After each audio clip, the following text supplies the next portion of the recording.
Turkey has reduced its supplies to Russia by at least a third. Thus, in January 2024, $631 million worth of Turkish goods entered the Russian market, whereas in January 2023, this amount reached $1 billion. For a number of goods, trade stopped completely. Exports of machinery in particular stopped simply because of the similarity with military equipment, from publication on Reuters. Problems in Russian-Turkish payments have started last year. The reason for this is simple. Turkish financial institutions do not want to fall under secondary U.S. sanctions. According to a decree signed by U.S. President Joe Biden at the end of 2023, the U.S. Finance Ministry can simplify procedures to block the activities of foreign banks with transactions involving supplies for the Russian military-industrial complex.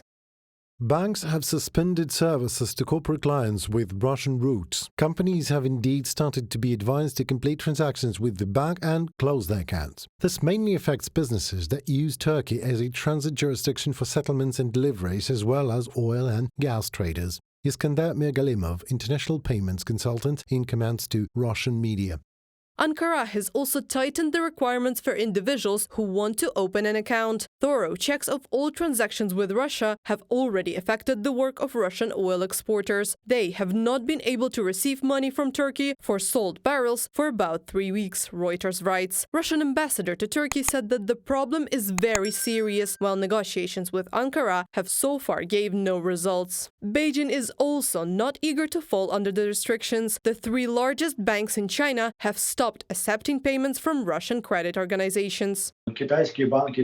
Chinese banks, just like American banks, live in a global world, and therefore it's important for them to stay out of American sanctions. You just have to realize that any bank that operates with dollars is already in contact with the US banking system and therefore falls under US jurisdiction. Sanctions, in this case, can kill any normal banking business. That's why Chinese banks are really trying to do everything they can to stay away from the US restrictions.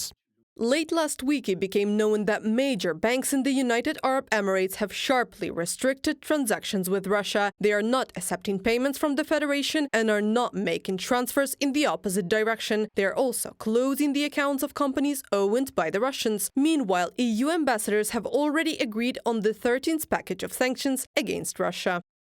With this package, we are taking more action against entities involved in circumvention, the defense and military sectors. Josep Borrell, EU High Representative for Foreign Affairs and Security Policy on social network X. They plan to approve the package of restrictions on February 24th, the second anniversary of Russia's full-scale war against Ukraine. Reported by Anastasia Tarnavska, Yulia Hranovska, UATV News.